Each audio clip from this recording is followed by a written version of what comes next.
Sebab tu saya cerita lah, saya psikologi. Isteri kita bahagia bukan kerana cantik bang. Tidak. Kalau cantik, Nora Danis cantik. Tapi kenapa bercerai?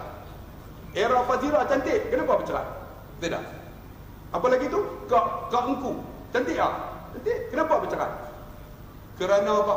Kita ni bahagia seorang bukan kerana cantik, bukan kerana harta, bukan kerana pangkat, tetapi apabila dia redha apa Allah bagi, itu bahagia. Isteri kita tak cantik, orang tanya, cantik tak isteri saya? Tak cantik. Tapi pasal apa? Aku redha, Allah bagi kat aku, bahagia. Kan? Isteri dia cantik. Isteri cantik tak? Cantik. Ikut dia lah cantik. Tapi aku tak cantik. Tapi dia redha betul tak? Redha, bahagia. Betul tak? Ada suami, Allah ustaz, suami saya teruk ustaz. Bang, komplain suami kita bukan wali Allah. Suami kita hamba Allah, mesti ada cacat. Dia nasia, dia pelupa. Kita kena peringat dia, kita kena perbetul dia. Ni suami saya ustaz, gerak subuh tak bangun. Bang, dia makhluk Allah. Memang dia takkan bangun kecuali Allah gerakkan hati dia dengan nur Allah, dengan hidayah Allah. Sebab tu bang, kita kakak ada suami, kita reda, ya Allah, doa banyak-banyak. Ya Allah, suami pun ya Allah, kata psikologi, tengok daripada keburukan itu kebaikan, kamu bahagia hidup kamu. Kita tengok suami kita, Allah, teruk semua. Cuba tengok, dalam teruk tu ada tak baik? Dia ustaz, teruk semua ustaz. Tapi satu baik ustaz. Pasal apa? Dia selalu bagi duit kat saya untuk belanja. Baik, kita akan reda. Bayar. Tuan-tuan ingat dah masa kahwin? Isteri kita cantik tak? Cantik, 36 muka tinggi. Pinggang 26, punggung 36. Kira naik motor malam pertama, dua-dua dalam raga. 20 tahun kahwin, bini duduk lampu belakang. Abang, reda tak? Reda, bahagia. Tidak? Bahagia kekal. Tanya pakcik-pakcik kita yang kahwin 40 tahun. Bini dia 36, 26 kan? Tak ada, 82 semua. Tapi dia reda tak? Bila reda, itu bahagia tak? Ni, suami kita saya nak tanya kakak. Masa malam pertama, ambil duduk tidur tu. Suami ni dia tak boleh kontrol tuan-tuan. Ketika mana? Masa kentut. Boleh tak? Kemut. Tak ada Bila dah kahwin dia lepas. Pran! Suami isteri malu. Bu perasa strawberry. Malam pertama nak komplain, malu. 20 tahun kentut bunyi pun tak? Tanya pakcik kita. Tak ada. Isteri pusing juga. Kentutmu sangat kurindui. Dia reda, itu bahagia. Tidak? Bahagia. Sebab tu suami yang baik, redalah isteri kita. Sementara dia ada, bahagia. Ada anak, orang komplain, ustaz, anak saya. Bang, ada orang tak ada anak sampai mati bang. Cuba tanya dia. Walaupun tak ada anak ustaz, Allah bagi kat saya reda, tu bahagia. Ada orang, ustaz saya susah ustaz, kereta pun tak ada, dia naik motor lah. Tapi dia reda dengan motosikal dia bahagia. Ada orang ada kereta, ustaz tension lah ustaz. Tension ada kereta. Sebab tu bang, redalah dengan apa yang Tuhan bagi, bahagia kita. Di antaranya apa tuan-tuan? Wahai isteri-isteri, kita ada mulut, boleh beleter, nak beleter. Tapi ingat, kalau zikrullah itu kita buat, itu kebahagiaan kita. Zikir apa yang ni? Tadi sebut ni, subhanallah, alhamdulillah, la ilaha illallah, Allah akbar, la haula wala quwwata. Lagi apa? Zikir yang paling seronok yang kita boleh buat sebelum tidur. Astaghfirullahalazim. Innani la yara, Nabi kata aku terlalai, wa innani la astaghfirullah fi yaumin mi'ata maratin. Aku ni terlalai. Kadang-kadang ni aku akan beristighfar kepada Allah setiap hari ni 100 kali. Sebelum tidur tu astaghfirullahalazim. Bang nak cerita tak reti siapa buat tahu kan? Siapa buat dia tahu. Tuan-tuan pernah makan tak buah pelam? Orang Kelantan kata buah pauk. Buah pauk kan buah pelam? Kan ambil buah pelam, buah pauk, cicah dengan sambal belacan. Sambal tu lah. Kuah rojak. Lekat tu. Lepas tu letak di mulut. Meleleh air liur nampak. Kenapa dia meleleh air liur? Sebab dia pernah makan buah pauk dengan sambal rojak. Tapi orang yang tak pernah makan, dia tak akan rasa nikmatnya. Bang, zikrullah itu nikmat. Siapa buat dia tahu. Nak cerita tak reti. Siapa buat dia tahu. Zikrullah. Sebab tu kalau boleh astaghfirullahalazim sebelum tidur. Satu doa yang ni kalau tuan-tuan baca dalam kitab ni cukup bagus. Tuan-tuan balik cari. Ihfazillah yahfazuk. Kamu jaga Allah, Allah jaga kamu.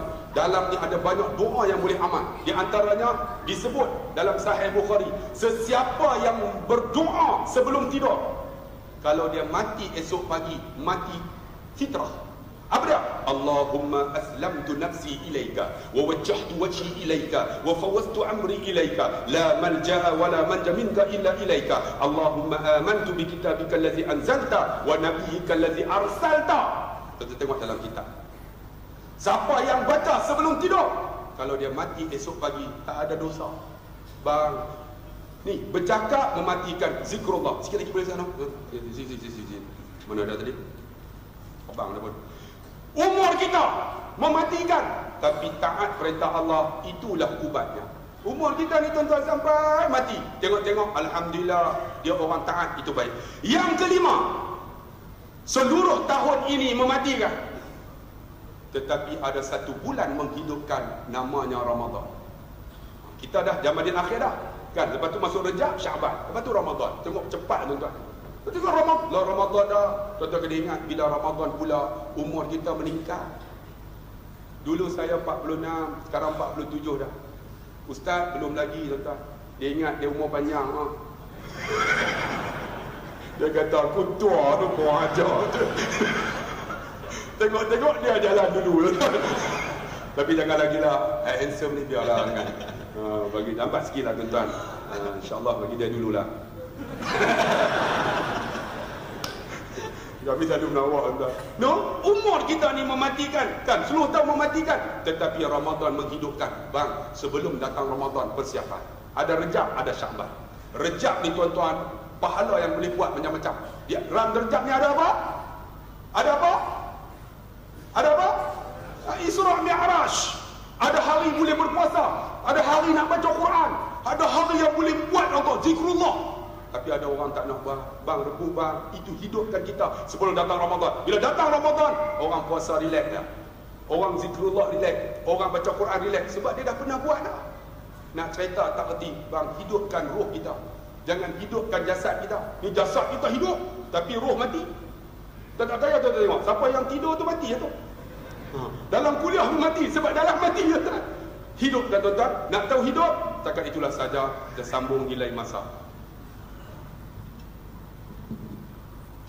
Terima kasih kepada Ustaz Abdullah. Subhanallah, banyak betul dia hentam saya hari ini. Hari ini hari beliau. Tuan-tuan perempuan yang dikasihi sekalian,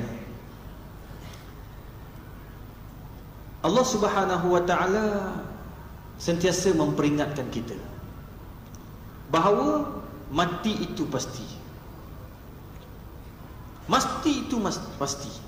Dan kita pula diminta oleh Nabi SAW memperingati saat-saat kematian. Aktiru min dzikri hadimil ladzat. Perbanyakkanlah wahai manusia akan mengingati saat-saat kematian. Maknanya kalau kita keluar daripada rumah, fikir, ya Allah, kalau aku keluar ni, kalau aku mati macam mana ya Allah? Adakah aku bersedia untuk bertemu dengan saat-saat kematian? Jangan duk ingat kita mati senang tuan-tuan. Sekarang kita duduk kat dunia kita senang. Kita duduk dalam rumah besar, alhamdulillah, syukur. Kita ada pangkat besar, lagi sedap tuan-tuan perempuan. Beg orang angkat, kereta orang datang ambil. Nak cerita bagi dunia, ya. Tapi adakah dalam kubur nanti kita boleh dapat seperti mana yang kita dapat lihat baru-baru ni tuan-tuan perempuan? Dunia menjadi saksi bagaimana Tok Guru, arwah Tok Guru ni Abdul Aziz, bagaimana tuan-tuan perempuan, adakah kita boleh dapat seperti mana yang beliau dapat? Dengan keadaan dia tu sendiri tuan-tuan perempuan, ya Allah ya Rahman, uzurnya tapi tak pernah tinggal solat dekat masjid. Kita tuan-tuan terpeliak sikit je tuan-tuan, aduh ibu jari luka sikit sebab cekam, tak pandai potong kuku, tu yang rosak kuku. Tak boleh tahu, aduh, sakit macam nak mati dah. Tak boleh datang masjid tuan-tuan. Tok Guru kanser tahap 4. datang masjid bawa plastik, tuan-tuan, bawa plastik kencing tu, bawa dalam plastik. Orang tak perasan pun, orang kata apa benda yang Tok Guru bawa. Orang tak tahu pun. Dia balut, tuan-tuan, semayang dekat luar. Sebab dia dah biasa, tuan-tuan. Tu sebab Ibnu Qayyim rahimahullah kata, bersedia dengan saat-saat kematian. Yang ketiga antaranya, cubalah hidupkan masjid Allah Subhanahu wa taala. Kalau Masjid Ridwan ni, alhamdulillah saya dapat tahu memang hidup, alhamdulillah. Tapi di masjid-masjid sebelah sana, sebelah kiri, sebelah kanan, adakah hidup seperti mana Masjid Ridwan? Tuan-tuan, Allah sebut dalam Al-Quran, innama ya'muru masajidallah man amana billahi wal yaumil akhir. Hidupkan masjid ni tak rugi, sebab Allah kata orang yang hidupkan masjid, dia adalah yang beriman kepada Allah. Kita datang masjid, isteri tak datang masjid, belum lagi sampai ke tahap iman kita kepada Allah, tuan-tuan. Isteri, apa pula isteri? Isteri, suami, terbalik aku.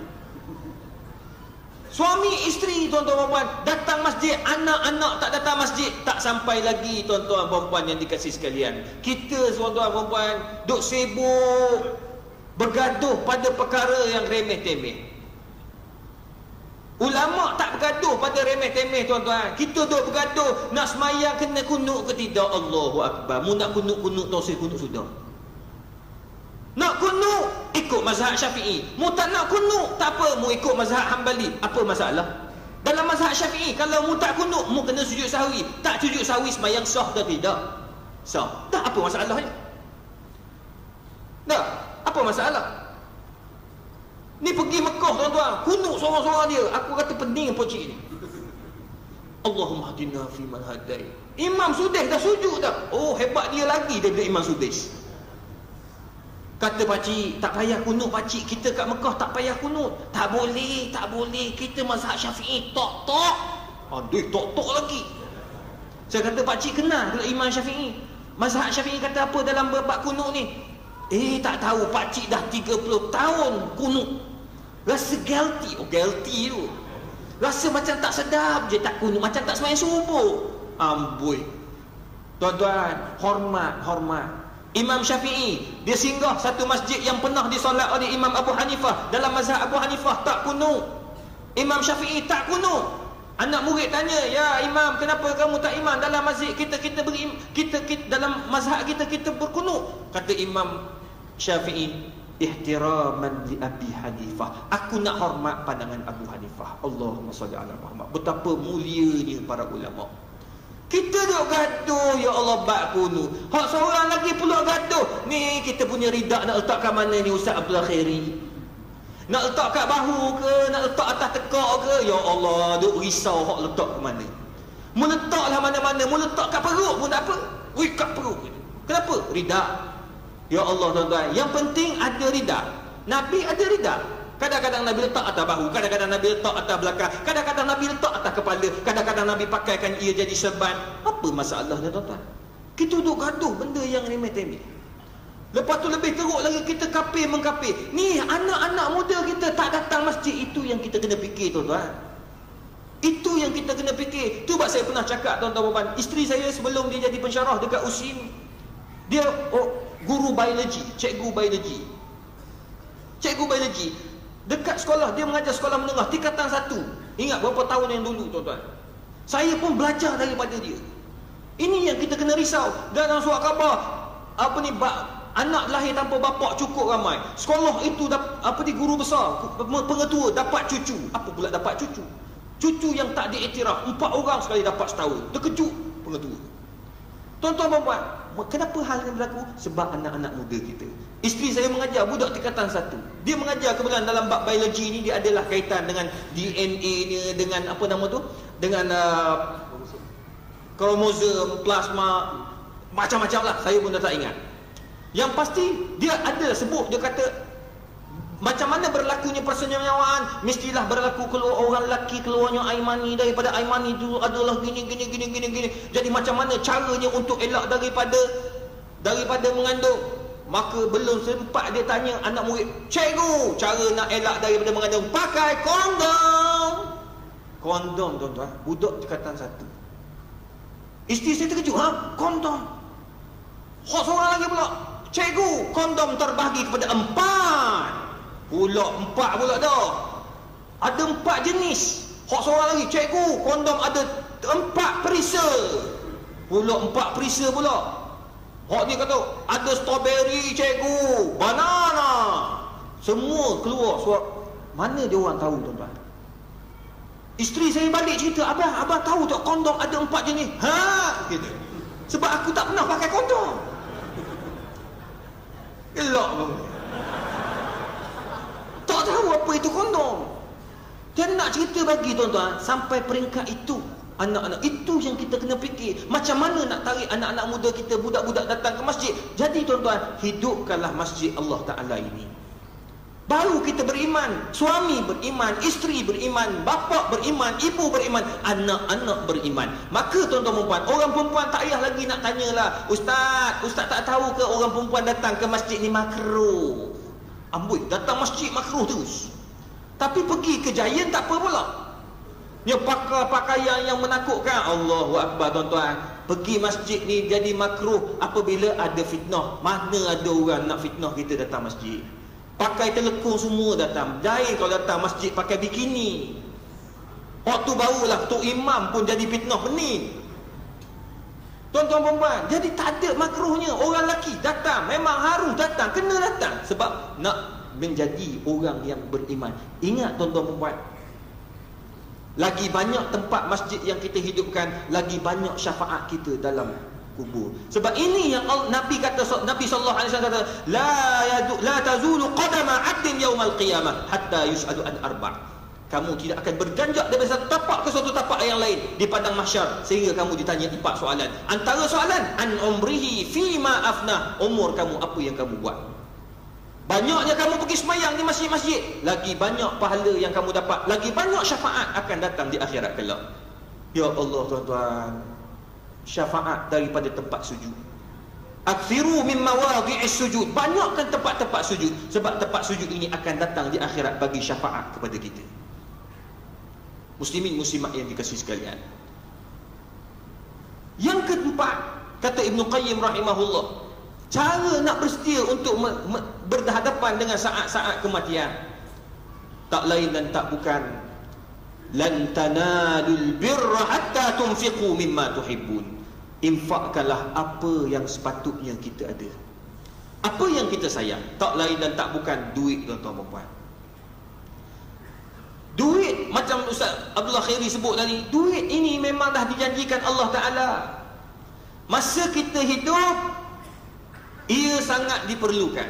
Tapi masa mati, duit dah tak diperlukan. La yanfa'u malun wala banun. Duit tak berfaedah dah, kecuali illa man atallaha biqalbin salim. Kecuali orang yang ada hati perlu untuk mendermakan harta dia.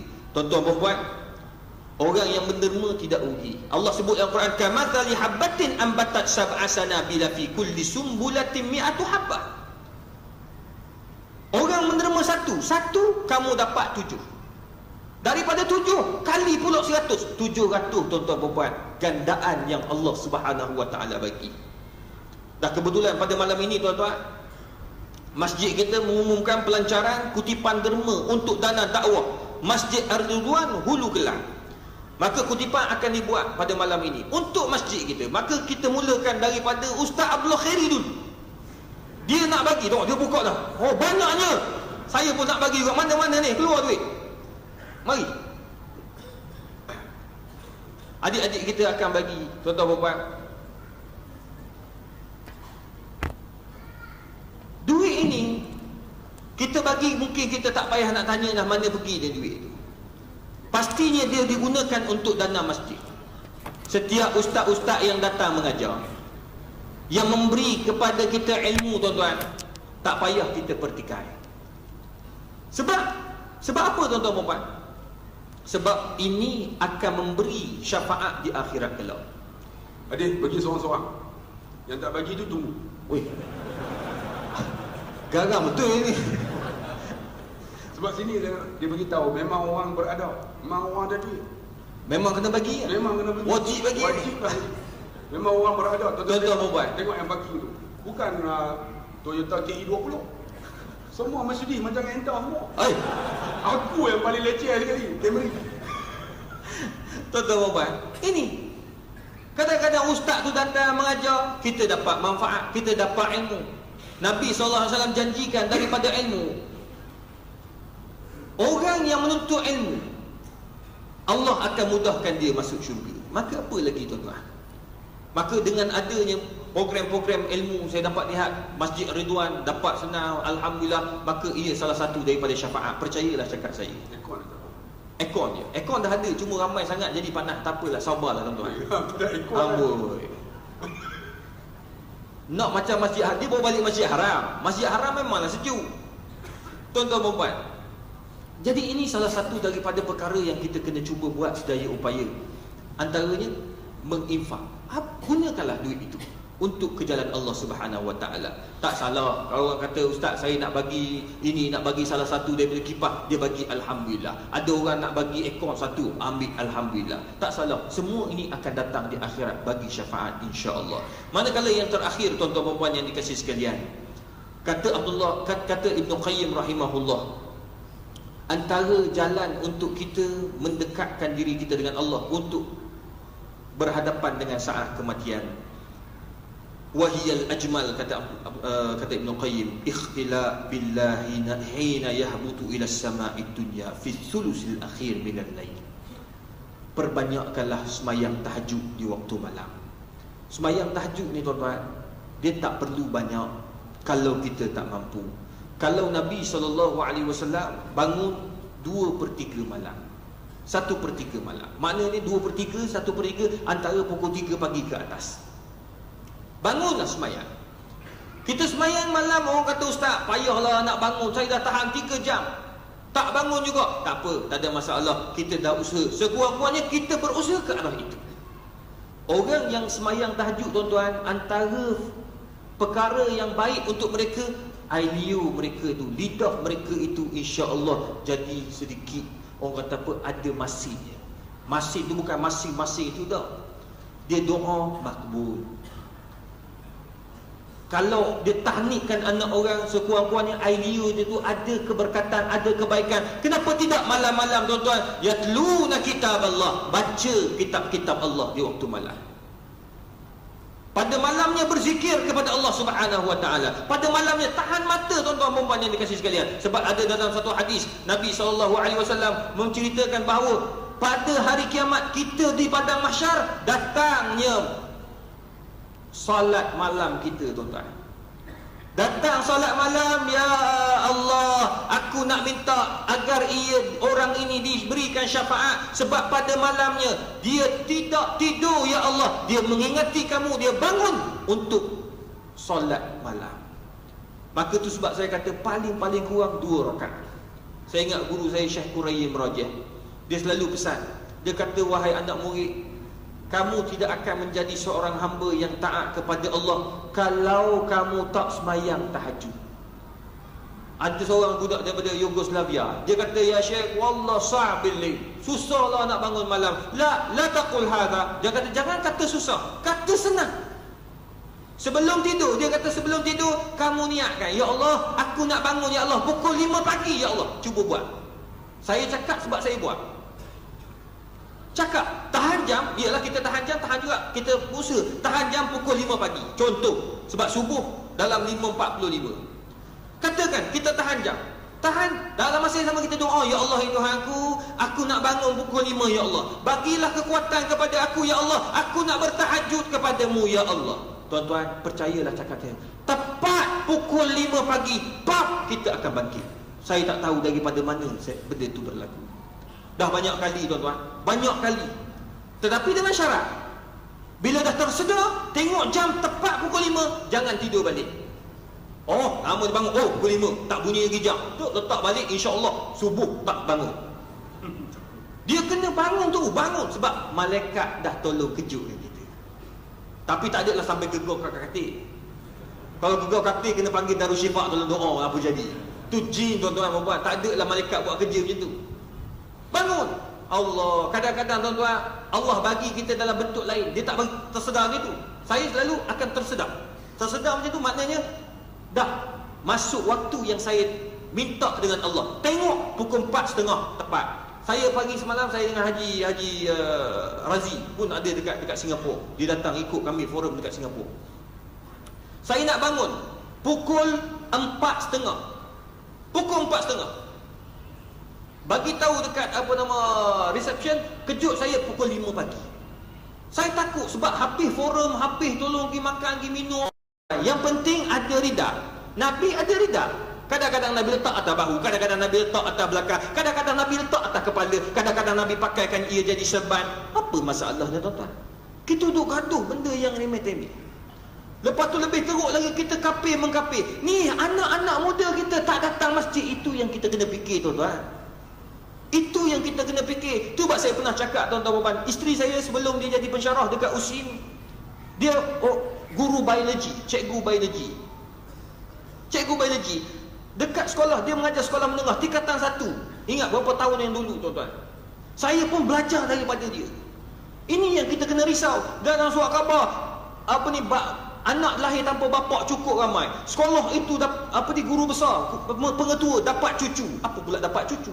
Cucu yang tak diiktiraf, 4 orang sekali dapat setahun. Terkejut pengetua. Tuan-tuan dan puan, kenapa hal ini berlaku? Sebab anak-anak muda kita. Isteri saya mengajar budak tingkatan 1. Dia mengajar kebetulan dalam bab biologi ni, dia adalah kaitan dengan DNA ni, dengan dengan kromosom, plasma, macam-macam lah. Saya pun dah tak ingat. Yang pasti dia ada sebut, dia kata macam mana berlakunya persenyawaan, mestilah berlaku keluar orang lelaki keluarnya air mani, daripada air mani itu adalah gini. Jadi macam mana caranya untuk elak daripada mengandung? Maka belum sempat dia tanya anak murid, cikgu, cara nak elak daripada mengandung pakai kondom. Kondom tuan-tuan, budak tingkatan 1. Isteri saya terkejut, kondom.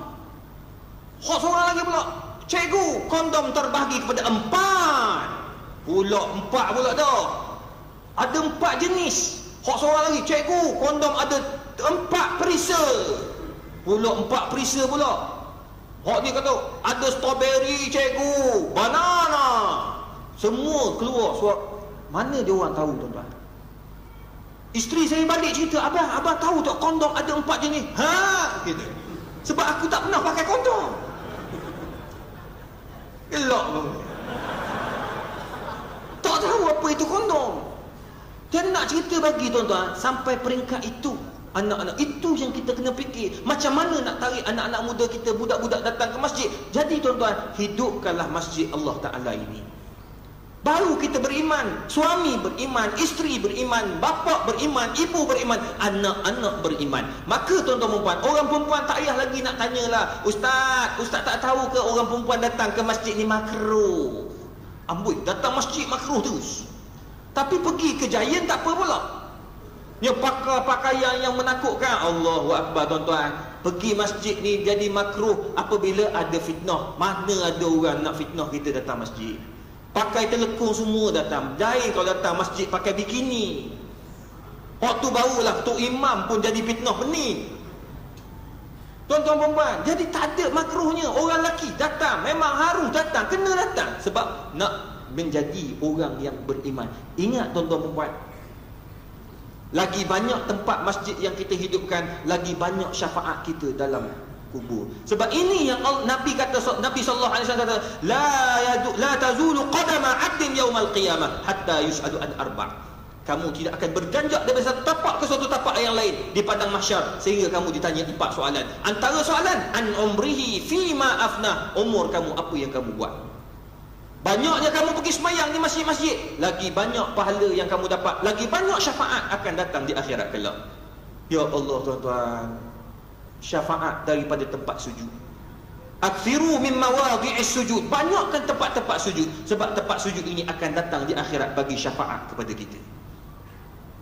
Muslimin muslimat yang dikasihi sekalian, yang keempat, kata Ibn Qayyim rahimahullah, cara nak bersedia untuk berhadapan dengan saat-saat kematian, tak lain dan tak bukan, lan tanalul birra hatta tunfiqu mimma. Sebab tu saya cerita lah, saya psikologi. Isteri kita bahagia bukan kerana cantik bang. Tidak. Kalau cantik, Nora Denis cantik. Tapi kenapa bercerai? Era Fazira cantik, kenapa bercerai? Tidak. Apa lagi tu? Kak Engku cantik tak? Cantik, kenapa bercerai? Kerana apa? Kita ni bahagia seorang bukan kerana cantik, bukan kerana harta, bukan kerana pangkat, tetapi apabila dia redha apa Allah bagi, itu bahagia.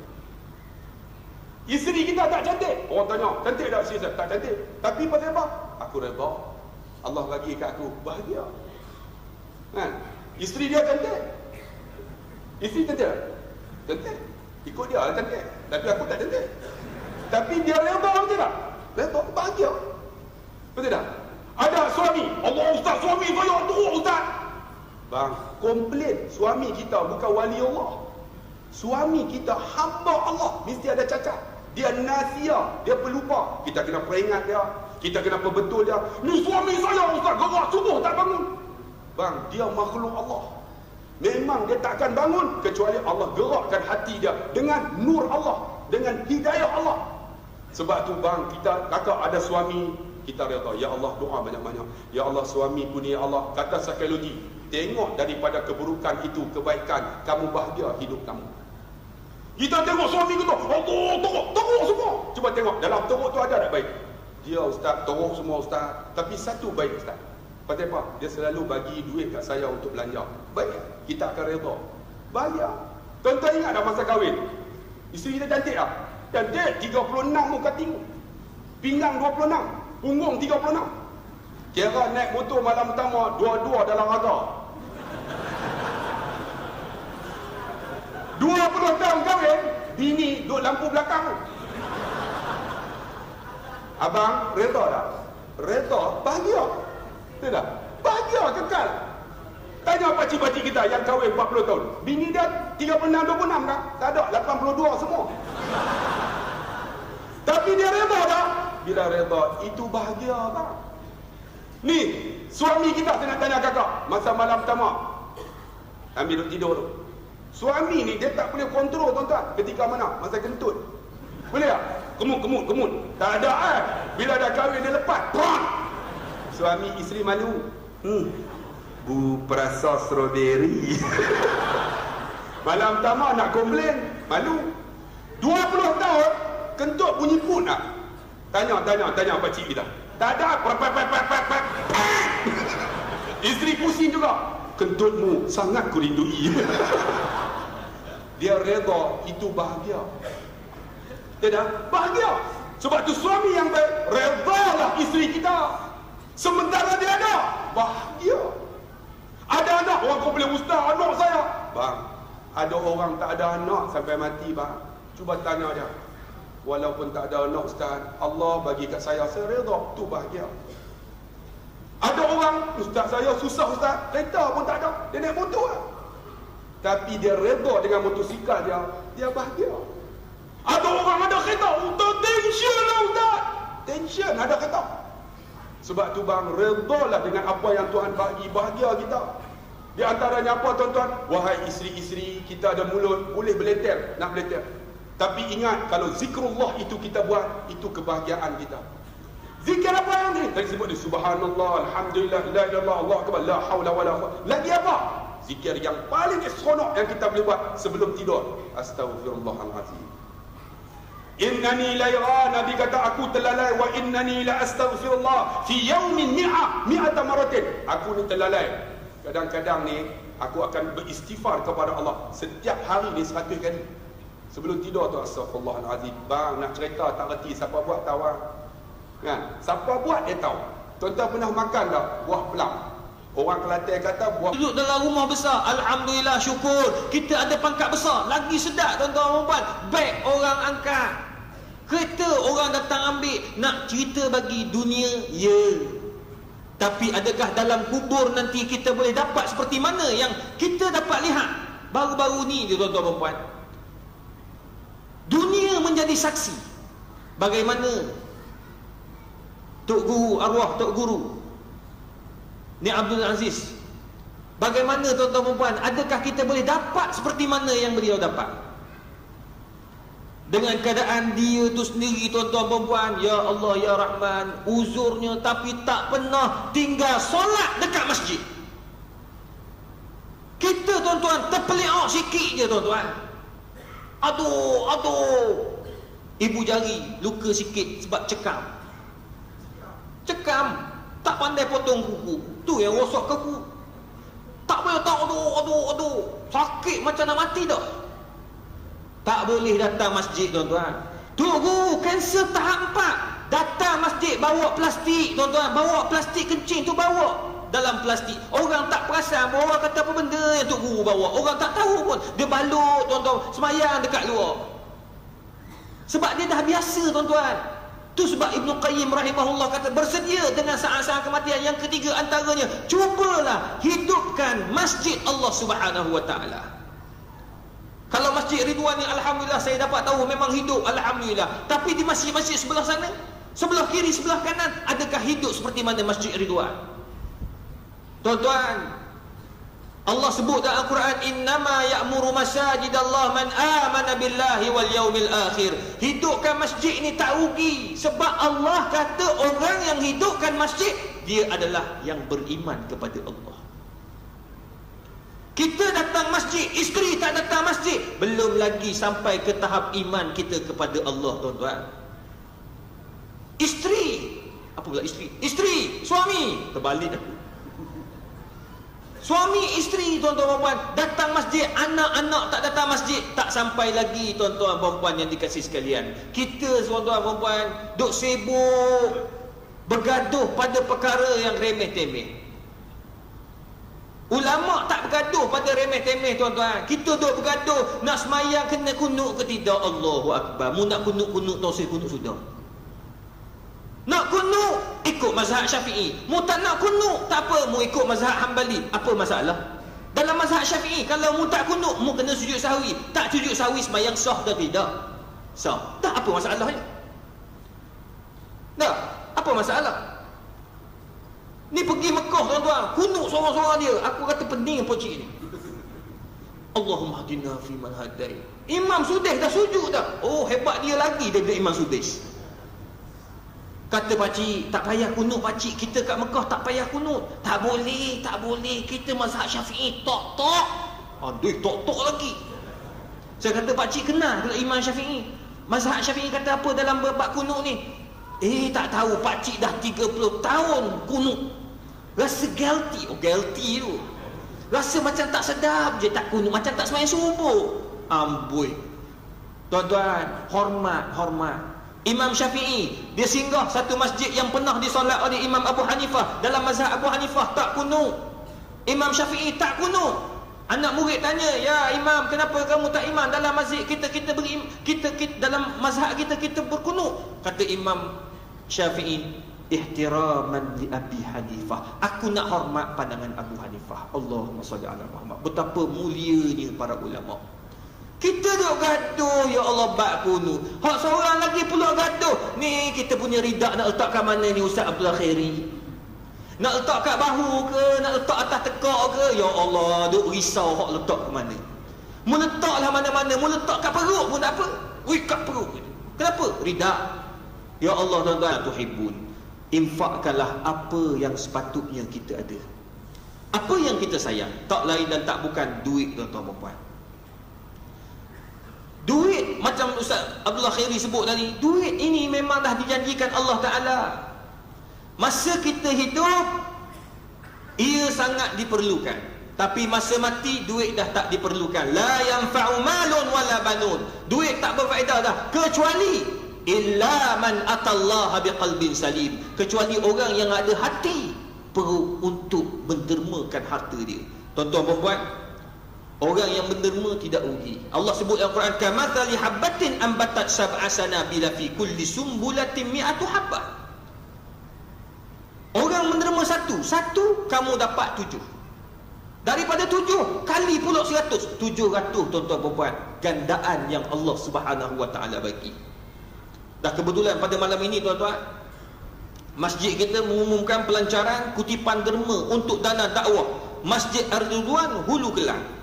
Maka kutipan akan dibuat pada malam ini untuk masjid kita. Maka kita mulakan daripada Ustaz Abdullah Khairi dulu.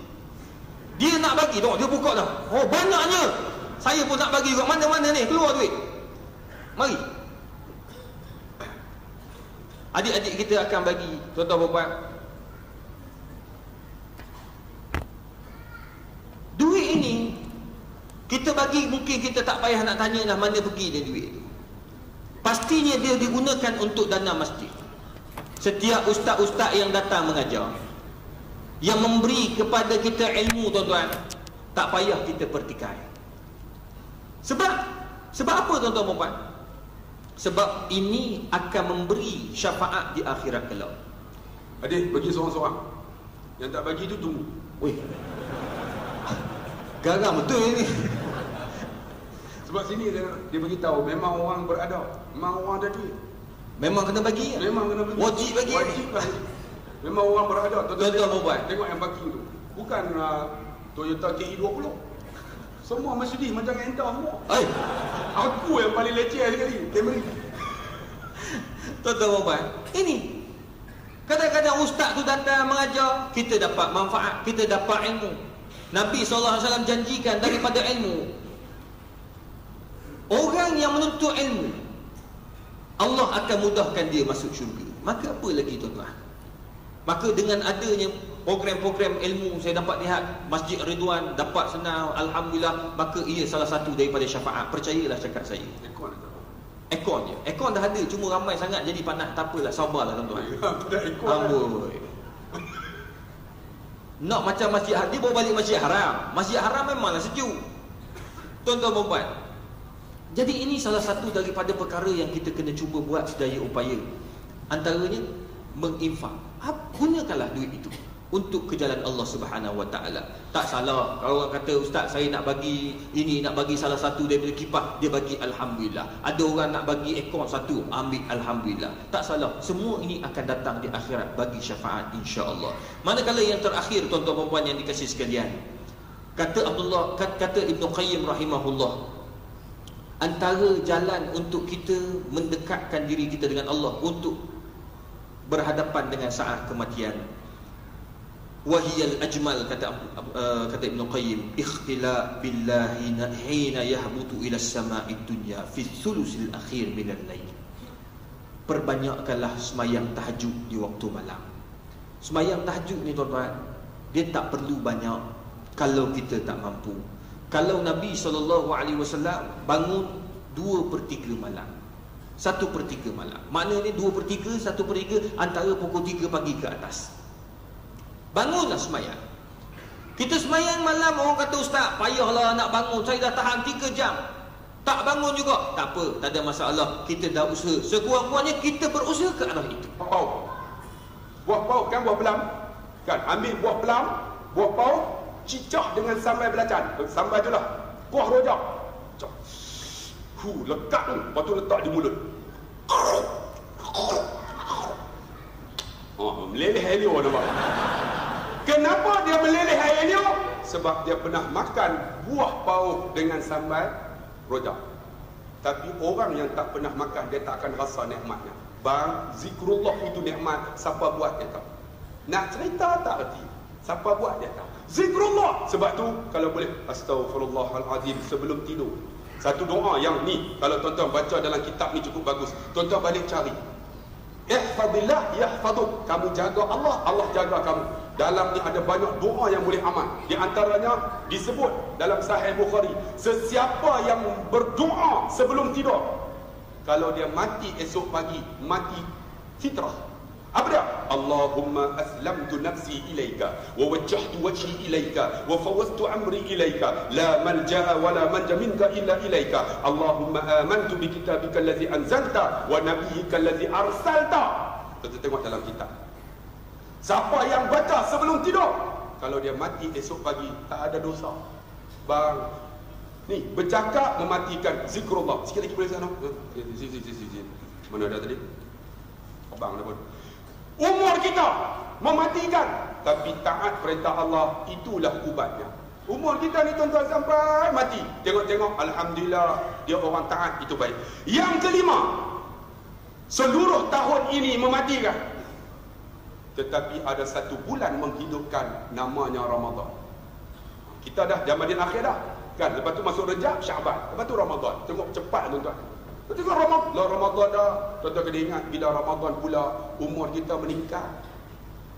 Dulu saya 46, sekarang 47 dah. Ustaz belum lagi, tuan-tuan. Dia ingat dia umur panjang. Dia kata aku tua tu, kau ajar. Tengok-tengok dia jalan dulu. Tapi jangan lagi lah, handsome ni biarlah kan. Bagi lambat sikit lah tuan-tuan. InsyaAllah bagi dia dululah. Kami selalu menawar tuan. No, umur kita ni mematikan. Kan, seluruh tahun mematikan. Tetapi Ramadan menghidupkan. Bang, sebelum datang Ramadan, persiapan. Ada Rejab, ada Sya'ban. Rejab ni tuan-tuan, pahala yang boleh buat macam-macam. Ya, dalam Rejab ni ada apa? Ada apa? Ada apa? Isra' Mi'raj. Ada hari boleh berpuasa. Ada hari nak baca Quran. Ada hari yang boleh buat Allah, zikrullah. Tapi ada orang tak nak bang, rebut bang. Itu hidupkan kita sebelum datang Ramadan. Bila datang Ramadan, orang puasa relax dah. Orang zikrullah relax. Orang baca Quran relax. Sebab dia dah pernah buat dah. Nak cerita tak erti. Bang, hidupkan roh kita. Jangan hidupkan jasad kita. Ni jasad kita hidup, tapi roh mati. Tak payah tu tengok. Siapa yang tidur tu mati ya tu. Dalam kuliah pun mati. Sebab dalam mati ya tu. Hidupkan tuan-tuan. Nak tahu hidup? Takat itulah saja. Kita sambung di lain masa. Terima kasih kepada Ustaz Abdullah. Subhanallah, banyak betul dia hentam saya hari ini. Hari ini hari beliau. Tuan-tuan perempuan yang dikasihi sekalian, Allah Subhanahu wa taala sentiasa memperingatkan kita bahawa mati itu pasti. Mati itu pasti. Dan kita pula diminta oleh Nabi SAW memperingati saat-saat kematian. Aktiru min dzikri hadimil ladzat. Perbanyakkanlah wahai manusia akan mengingati saat-saat kematian. Maknanya kalau kita keluar daripada rumah, fikir, ya Allah, kalau aku keluar ni, kalau aku mati macam mana ya Allah? Adakah aku bersedia untuk bertemu dengan saat-saat kematian? Jangan duk ingat kita mati senang tuan-tuan. Sekarang kita duduk kat dunia kita senang. Kita